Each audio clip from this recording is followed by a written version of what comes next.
Hello everyone, আজ আমি নিয়ে এসেছি আপনাদের কাছে বানানা চিপসের রেসিপি। এই রেসিপিটা বানানো হয় কাঁচা কলা দিয়ে। তো সেটাই আমি দেখাবো বাড়িতে আপনারা কিভাবে বানানা চিপস বানাবেন। চলুন স্টার্ট করি। প্রথমে আমি নিয়ে নিয়েছি এখানে কাঁচা কলা। কাঁচা কলাগুলোকে আমি ধুয়ে নিয়েছি। এখন এগুলোকে ভালো করে আমি পিল করে নিব।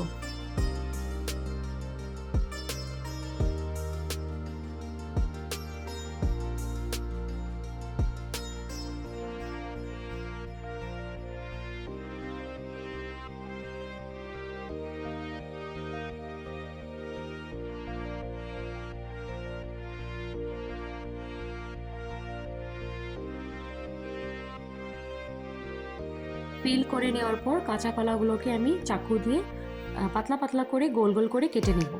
আপনারা চাইলে যে কোনো স্লাইসার দিয়েও কাটতে পারেন, আমি এখানে চাকু দিয়ে কেটেছি।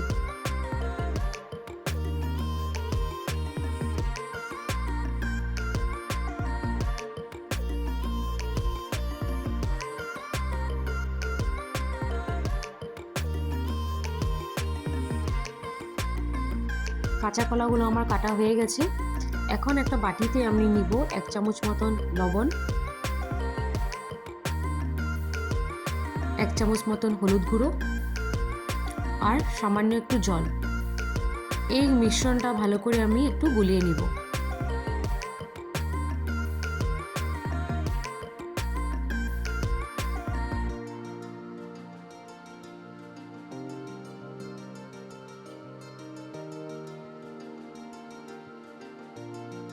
এদিকে ফ্রাইং প্যান একটাতে আমি তেল গরম করে নিব। ভাজাটা আমাদের ডিপ ফ্রাই করতে হবে, যার জন্য তেলটা একটু বেশি লাগবে।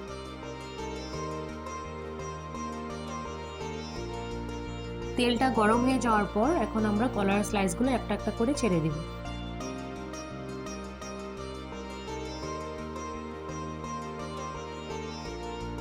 একটা কথা মাথাতে রাখবেন যে কলা চিপসগুলো আমরা বেশি করে একসাথে ভাজবো না, একটু একটু করে ভাজবো, যাতে কলা চিপসগুলো খেতে একদম ক্রিস্পি হয়। কলাগুলো একটু ভাজা ভাজা হয়ে আসলে আমরা যে মিশ্রণটা বানিয়েছিলাম লবণ, হলুদ আর জল দিয়ে, সেই মিশ্রণটা 1-2 চামচ আমরা তেলের উপরই ছেড়ে দেব।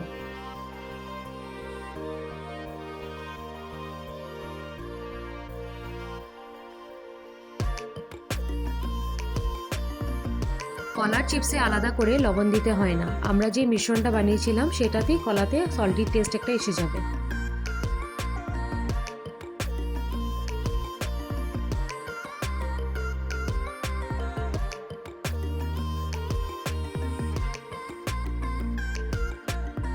কলার চিপসগুলো একটু লাইট ব্রাউন হয়ে আসলে আমরা নামিয়ে দিব।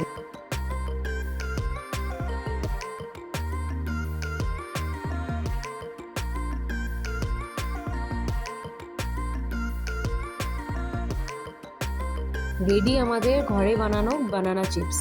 একদম সিম্পল রেসিপি, যে কোনো সময়তে আপনারা বানাতে পারেন অ্যান্ড খেতেও খুব টেস্টি হয়। আর যদি এই ভিডিওটা ভালো লাগে তো অবশ্যই লাইক, কমেন্ট এন্ড সাবস্ক্রাইব করতে ভুলবেন না।